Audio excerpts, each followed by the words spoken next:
ಬಂಧುಗಳೇ ನಮಸ್ಕಾರ. ನಾನು ರಘು ಜಾಣಗೆರೆ, ಕರ್ನಾಟಕ ರಾಷ್ಟ್ರ ಸಮಿತಿ ಪಕ್ಷದ ರಾಜ್ಯ ಉಪಾಧ್ಯಕ್ಷ.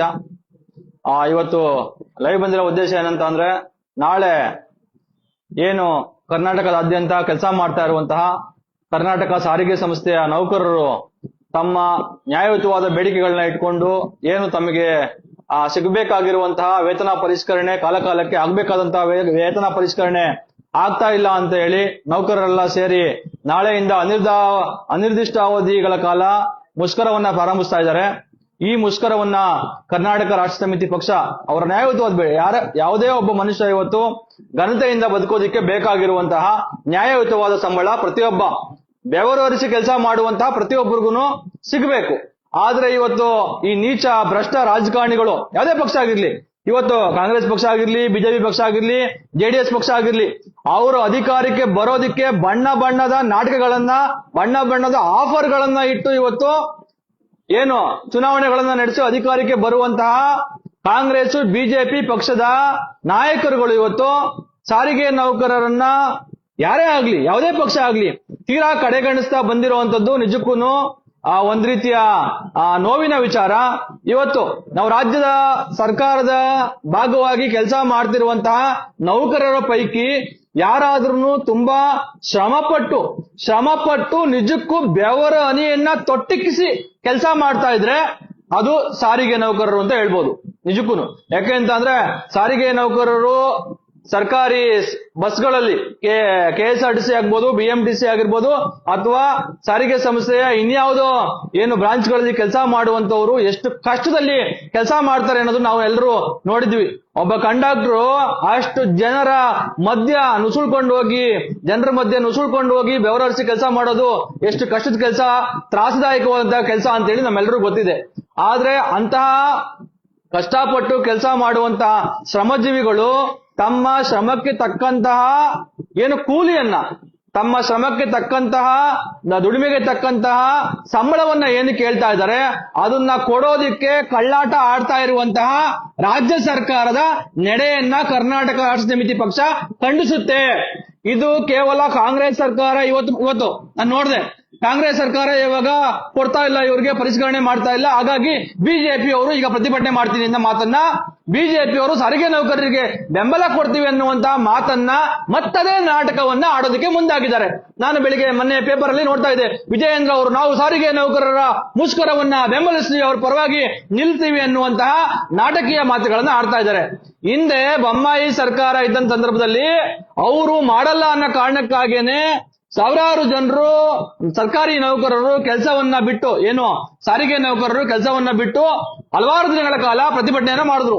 ಅವರು ಪ್ರತಿಭಟನೆ ಮಾಡಿದಂತಹ ಕಾರಣಕ್ಕಾಗಿ ಏನು ಒಂದಷ್ಟು ವೇತನ ಪರಿಷ್ಕರಣೆ ಆಯ್ತು. ಅದು 2020ರಲ್ಲಿ ಆಗಬೇಕಾಗಿದ್ದಂತಹ ವೇತನ ಪರಿಷ್ಕರಣೆಯನ್ನ 2023ಕ್ಕೆ ಮಾಡಿದ್ರು. ಅವತ್ತು ಹೋರಾಟ ಮಾಡಿದ ಕಾರಣಕ್ಕಾಗಿ ಆಯ್ತು. ಇವರು ಏನು ಎಲ್ಲವನ್ನ ಬಿಜೆಪಿಯವರು ಎಲ್ಲ ಜನರ ಸಮಸ್ಯೆಗಳನ್ನ, ನಾಡಿ ಮಿಡಿತವನ್ನ ಅರ್ಥ ಮಾಡಿಕೊಂಡು ಮಾಡುವಂತಹ ಏನು ಮಹಾನ್ ದೊಡ್ಡ ಇವರು ಅನ್ನೋ ರೀತಿಯಲ್ಲಿ ಇವತ್ತು ನಾವು ಪ್ರತಿಭಟನೆ ಮಾಡ್ತೀವಿ, ಕಾಂಗ್ರೆಸ್ ಸರ್ಕಾರ ಮಾಡ್ತಾ ಇಲ್ಲ ಅನ್ನುವಂತ ನಾಚಿಕೆಗೇಡಿನ ಹೇಳಿಕೆಯನ್ನ ಅವ್ರು ಇವತ್ತು ಕೊಡ್ತಾ ಇದ್ದಾರೆ. ಇರ್ಲಿ, ಆಯ್ತು, ಕನಿಷ್ಠ ಇವಾಗಾದ್ರೂ ಬುದ್ಧಿ ಬಂದಿರ್ಬೋದೇನೋ, ಹಾಗಾಗಿ ಬುದ್ಧಿ ಬಂದ ಮೇಲೆ ಆದ್ರೂ ಅವ್ರು ಈ ಪರವಾಗಿ ನಿಂತಿದ್ದಾರೆ ಅಂತ ಹೇಳಿ ಭಾವಿಸ್ಕೊಳ್ಳೋಣ. ಅದನ್ನ ಅವ್ರ ನಾಟಕ ಅಂತ ಹೇಳೋದು ಬೇಡ ಈ ಸಂದರ್ಭಕ್ಕೆ. ಆದ್ರೆ ಸಿದ್ದರಾಮಯ್ಯನವರು ಏನ್ ಮಾಡ್ತಾ ಇದ್ದಾರೆ ನಿಜಕ್ಕೂ ಇದು ಅಕ್ಷರಶಃ ಒಪ್ಪುವಂತದ್ದಲ್ಲ. ಯಾಕೆ ಅಂತ ಅಂದ್ರೆ ಆನೊಬ್ಬ ಸಮಾಜವಾದಿ ಅಂತ ಹೇಳ್ಕೊಂಡು ಅವರ ಸಮಾಜವಾದಿ ಹಿನ್ನೆಲೆಯ ಕಾರಣಕ್ಕೇನೆ ನೂರಾರು ಜನರು ಇವತ್ತು ರಾಜ್ಯಾದ್ಯಂತ ಇರುವಂತ ಇಂಟೆಲೆಕ್ಚುಯಲ್ಸ್ಗಳು ಸಿದ್ದರಾಮಯ್ಯನವರ ಹಿಂದೆ ಬಿದ್ದಿರುವಂತಹ ಸಂದರ್ಭದಲ್ಲೇ ಏನು ಸಮಾಜವಾದ ಅಂತ ಅಂದ್ರೆ, ಏನು ಹಂಗಾದ್ರೆ ಸಮಾನತೆ ಅಂತ ಅಂದ್ರೆ, ಈ ರೀತಿಯಾಗಿ ಕೂಲಿ ಮಾಡಿ ಬೆವರು ಹರಿಸಿ ದುಡಿಯುವಂತ ಜನರಿಗೆ ಸಿಗಬೇಕಾದಂತಹ ಸೌಲಭ್ಯಗಳನ್ನ, ಏನು ಭತ್ಯೆಯನ್ನ, ಸಂಬಳವನ್ನ ಕೊಡದಲೆ ವಂಚಿಸಿ ಅವ್ರ ಕೈಯಲ್ಲಿ ಕಡಿಮೆ ದುಡ್ಡಿಗೆ ಹೆಚ್ಚು ಶ್ರಮವನ್ನ ಹಾಕಿಸಿ ದುಡಿಸಿಕೊಳ್ಳೋದು ಸಮಾಜವಾದನ? ಇದು ಸಮಾನತೆನಾ? ನೀವು ಶಾಸಕರಾಗಿರುವಂತವ್ರು, ಮಂತ್ರಿಗಳಾಗಿರುವಂತವ್ರು ನೂರಾರು ಕೋಟಿನ ಜನರ ದುಡ್ಡನ್ನ ತಿಂದಿ ನುಂಗಿ ಲೂಟಿ ಹೊಡೆದು ಸಂಪಾದನೆ ಮಾಡಿಕೊಂಡು ನಿಮಗೆ, ನಿಮ್ಮ ಮಕ್ಕಳಿಗೆ, ನಿಮ್ಮ ಮೊಮ್ಮಕ್ಕಳಿಗೆ, ಮೊಮ್ಮಕ್ಕಳಿಗೆ ಎಲ್ಲರೂ ಸೇರ್ಕೊಂಡು ತಿಂದಿ ಸಾಕಾಗುವಷ್ಟು ಆಸ್ತಿ ಇದ್ರು ನಿಮಗೆ ಅಷ್ಟೆಲ್ಲ ಲೂಟಿ ಮಾಡ್ಕೊಂಡು ಒಬ್ಬೊಬ್ಬ ರಾಜಕಾರಣಿ ಎಷ್ಟೆಷ್ಟು ಕೋಟಿ ದುಡ್ಡನ್ನ ನೀವು ಲೂಟಿ ಮಾಡಿಟ್ಟಿದ್ದೀರಾ ಅಂತ ಹೇಳಿ ಇಡೀ ರಾಜ್ಯದ ಪ್ರತಿಯೊಬ್ಬರಿಗೂ ಗೊತ್ತು. ಅಂತ ಸಂದರ್ಭದಲ್ಲೂ ನೀವು ನಾಚಿಕೆಗೇಡಿಗಳು, ಮಾನ ಮರ್ಯಾದೆ ಬಿಟ್ಟಿರುವಂತವ್ರು ನಿಮ್ಮ ಸಂಬಳವನ್ನ ಒಂದೇ ಸಾರಿ 50%, ಒಂದೇ ಸಾರಿ 50% ಅಲ್ಲ, ಅದು 100% ಇರಬೇಕು. 100% 40,000 ಇದ್ದಂತ ಶಾಸಕರ ಸಂಬಳವನ್ನ 80,000 ಮಾಡ್ಕೊಂಡ್ರಿ. ಯಾರನ್ನ ಕೇಳಿದ್ರಿ ನೀವು? ನೀವು ಎಷ್ಟೊಂದು ಬೆವರಡಿಸಿ ಕೆಲಸ ಮಾಡ್ತಿದ್ದೀರಲ್ವಾ, ದಿವಸ ಬೆವರು ಸುರಿಸ್ತಾ ಇದ್ದೀರಿ ಅಲ್ವಾ ನೀವು? ನಿಮ್ ಕಷ್ಟವನ್ನ, ನಿಮ್ ಕೆಲಸವನ್ನ ರಾಜ್ಯದ ಜನರು ನೋಡಿ ಬಹಳ ಬೇಸರ ಪಡ್ಕೊಂಡಿದ್ದಾರಲ್ವಾ. ಹಾಗಾಗಿ ನೀವು ಯಾರು ಹೇಳೋಂಗಿಲ್ಲ, ಕೇಳೋಂಗಿಲ್ಲ, ಪ್ರತಿಭಟನೆ ಇಲ್ಲ, ಅದಕ್ಕೆ ಎಂಥದೂ ಇಲ್ಲ. ನೀವೇ ಹೇಳ್ಕೊಳ್ಳೋದು, ನೀವೇ ಘೋಷಣೆ ಮಾಡ್ಕೊಳ್ಳೋದು, ನೀವೇ ಅದಕ್ಕೆ ನಿರ್ಧಾರ ಮಾಡ್ಕೊಳ್ಳೋದು. ನೀವು ಮಾತ್ರ ಆ ರೀತಿಯಾಗಿ ಮಾಡ್ಕೋಬಹುದು. ಆದ್ರೆ ಈ ರೀತಿಯಾಗಿ ಕೂಲಿ ಮಾಡೋ ಜನರನ್ನ, ಬೆವರು ಹರಿಸಿ ಕೆಲಸ ಮಾಡುವಂತ ಜನರನ್ನ ಶೋಷಣೆ ಮಾಡ್ತೀರಾ ನೀವು. ಇವತ್ತು ಪದೇ ಪದೇ ಎಲ್ಲ ಸರ್ಕಾರಗಳು, ಯಾವುದೇ ಸರ್ಕಾರ ಅವರು ಬುದ್ಧಿ ಕಲಿಬೇಕು. ಸಾರಿಗೆ ನೌಕರರಿಗೂ ಬುದ್ಧಿ ಬರಬೇಕು. ಸರಿಯಾಗಿ ಬುದ್ಧಿ ಬಂದ್ರೆ ನೀವು ಬುದ್ಧಿ ಕಲಿಯೋದು. ನೀವು ಲಕ್ಷಾಂತರ ಜನರಲ್ಲಿ, ನಾವು ಲಕ್ಷಾಂತರ ಜನರು ಇದ್ದೀವಿ ಸಾರಿಗೆ ನೌಕರರು. ನಮ್ಮ ಕುಟುಂಬ ಎಷ್ಟು? ನಮ್ಮ ಕುಟುಂಬದವರನ್ನೆಲ್ಲ ಸೇರಿಸಿದ್ರೆ ನಾವೊಂದು 10 ಲಕ್ಷ 20 ಲಕ್ಷ ಆಗ್ಬಿಡ್ತೀವಿ. ನಮ್ಗೆ ಅನ್ಯಾಯ ಆಗ್ತಾ ಇದೆ, ನಮ್ಗೆ ಘೋರ ದೌರ್ಜನ್ಯ ಆಗ್ತಾ ಇದೆ, ನಮ್ಗೆ ಬಹಳ ಇದು ಅನ್ಯಾಯದ ವಿಚಾರ ಅಂತ ಹೇಳಿ ಮಾತಾಡ್ತೀರಲ್ಲ ನೀವು. ಚುನಾವಣೆಗಳು ಬಂದಾಗ ಮಾತ್ರ ಹೋಗಿ ಅದೇ ಕಾಂಗ್ರೆಸ್ ಓಟ್ ಹಾಕೋದು, ಅದೇ ಬಿಜೆಪಿ ಪಕ್ಷ ಓಟ್ ಹಾಕೋದು, ಅದೇ ಜೆಡಿಎಸ್ ಪಕ್ಷ ಓಟ್ ಹಾಕೋದು. ಅವರೇ ನಿಮ್ಗೆ ಅನ್ಯಾಯ ಮಾಡ್ತಾ ಇರೋದು, ಅವರೇ ನಿಮ್ಗೆ ಮೋಸ ಮಾಡ್ತಾ ಇರೋದು. ನೀವು ಮಾತ್ರ ಸಾರಿಗೆ ನೌಕರರು ಎದ್ನೋ ಬಿದ್ನೋ ಅಂತ ಓಡೋಗಿ ಅವ್ರಿಗೆ ಓಟ್ ಹಾಕ್ತೀರಾ. ಎಷ್ಟೋ ಜನರು ರಜಾ ಹಾಕೊಂಡೋಗಿ ಕಂಡಕ್ಟರ್ ಕೆಲಸ, ಡ್ರೈವರ್ ಕೆಲಸಕ್ಕೆ ರಜಾ ಹಾಕೊಂಡು ಹೋಗ್ಬಿಟ್ಟು ಎಷ್ಟೋ ಕಡೆಯಲ್ಲಿ ಕಾಂಗ್ರೆಸ್, ಬಿಜೆಪಿ, ಜೆಡಿಎಸ್ಗೆ ಬಕೆಟ್ ಇಟ್ಕೊಂಡು ಸಾರಿಗೆ ನೌಕರರು ಹೋಗಿ ಕ್ಯಾಂಪೇನ್ ಮಾಡ್ತಾರೆ, ಕ್ಯಾನ್ವಾಸ್ ಮಾಡ್ತಾರೆ ಕದ್ದು ಮುಚ್ಚು. ಅದಕ್ಕೆ ನಿಮ್ಗೆ ಇವತ್ತು ಹಿಂಗೆ ಆಗ್ತಾ ಇರೋದು, ನೀಚರು ಮಾಡ್ತಾ ಇರೋದನ್ನು ಒಂದ್ ರೀತಿಯಾಗಿ ಸರಿ ಇದೆ ಅಂತ ಹೇಳಿ ನಾವು ಅನ್ಕೋಬೇಕಾಗುತ್ತೆ. ಹಾಗಾಗಿ ನೀವು ಬುದ್ಧಿ ಕಲಿಬೇಕು.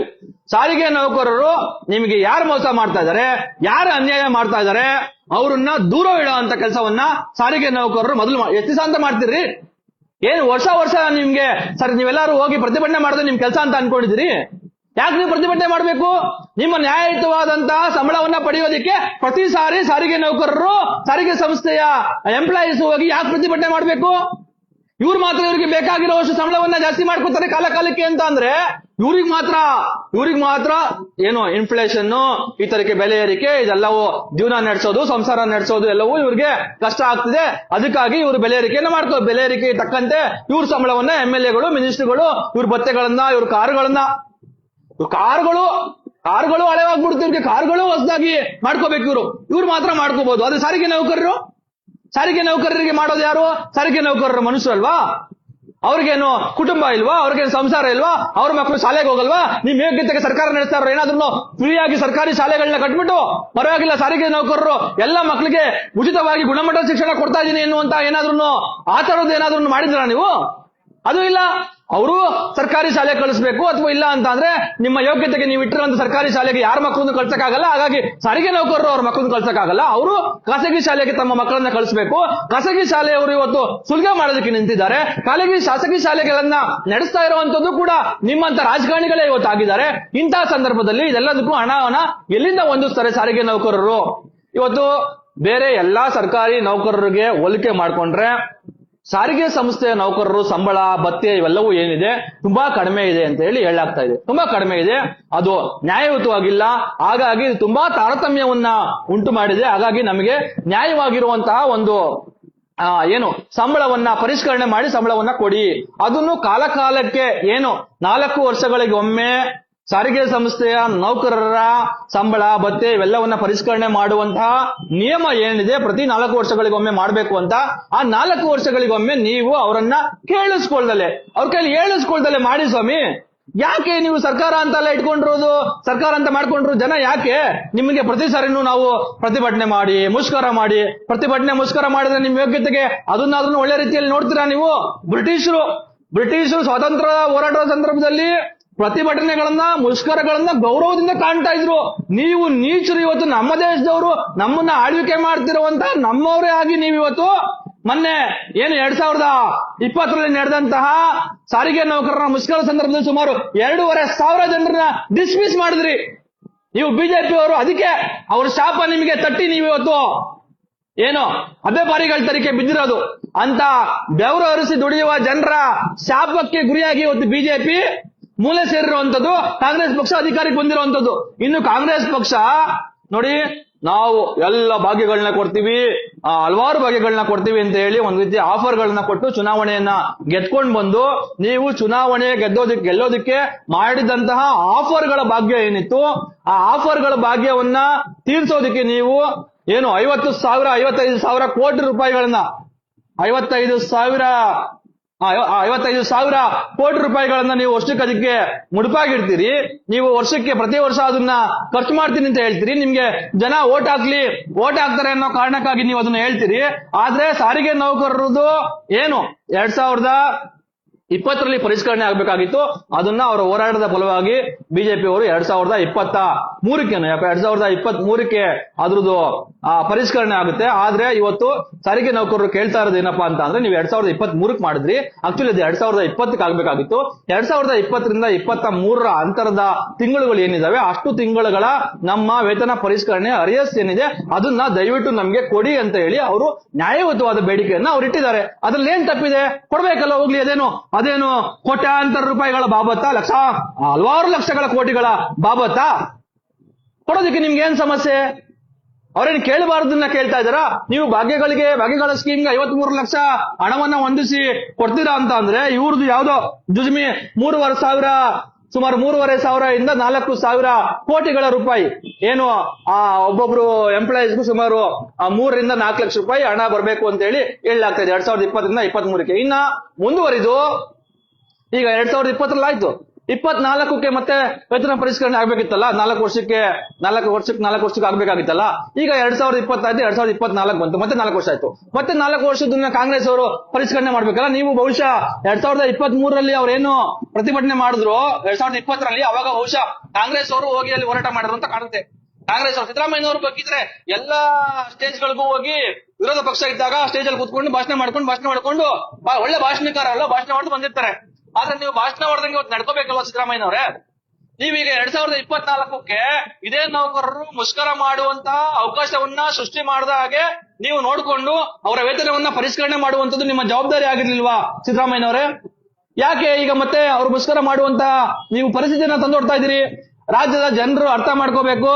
ನಾಳೆ ಏನಾದ್ರೂ ಮುಷ್ಕರ ಆಗಿ, ನಾಳೆ 5ನೇ ತಾರೀಕು ಏನಿವತ್ತು ಸಾರಿಗೆ ನೌಕರರು ಮುಷ್ಕರಕ್ಕೆ ಮುಂದಾಗಿದ್ದಾರೆ, ನಾಳೆ ಮುಷ್ಕರ ಆಗಿ ಅವರೆಲ್ಲರೂ ಕೆಲಸ ಬಿಟ್ಟು ಕೆಲಸ ಮಾಡೋದಕ್ಕೆ ಹೋಗ್ದಲೇ ಬಂದು ಮುಷ್ಕರಕ್ಕೆ ಕೂತ್ಕೊಂಡು ಜನರಿಗೆ ಏನಾದ್ರೂ ಸಮಸ್ಯೆಗಳಾದ್ರೆ, ಜನರಿಗೆ ಓಡಾಡೋದಕ್ಕೆ ಸಮಸ್ಯೆಗಳಾಗಿ ಅವರ ಕೆಲಸ ಕಾರ್ಯಗಳಿಗೆ ಸಮಸ್ಯೆ ಆದ್ರೆ ಅದಕ್ಕೆ ನೇರ ಕಾರಣ ಸಿದ್ದರಾಮಯ್ಯನವರೇ.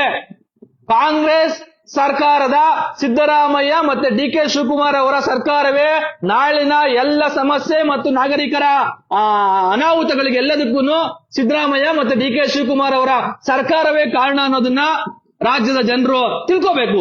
ಇವ್ರಿಗೆ ಮಾನ ಮರ್ಯಾದೆ ಇದ್ರೆ ಜನರಿಗೆ ಸಮಸ್ಯೆ ಆಗುತ್ತೆ, ಇದರದ ಮುಷ್ಕರಗಳಾಗೋದ್ರಿಂದ ಅಂತ ಹೇಳಿ ಒಂದ್ ರೀತಿಯಾಗಿ ಭಯ ಆತಂಕ ಏನಾದ್ರೂ ಇದ್ರೆ ಅವ್ರ ಸಮಸ್ಯೆಗಳನ್ನ ಬಗೆಹರಿಸೋದಕ್ಕೆ ಮುಂದಾಗ್ಬೇಕಿತ್ತಲ್ವಾ? ಅವ್ರನ್ನ ಕೂತ್ಕೊಂಡು ಚರ್ಚೆ ಮಾಡುವಂತ ಕೆಲಸವನ್ನು ಮಾಡ್ಬೇಕಾಗಿತ್ತಲ್ಲ. ಯಾಕೆ ಮಾಡ್ತಾ ಇಲ್ಲ ಇವರು? ನೋಡಿ, ಅದಕ್ಕೆ ನಾವು ಮೊದಲನೇದಾಗಿ ಸಾರಿಗೆ ನೌಕರರು ಬುದ್ಧಿ ಕಲ್ತ್ಕೋಬೇಕು. ನೀವು ಬುದ್ಧಿ ಕಲ್ತ್ಕೋಬೇಕು.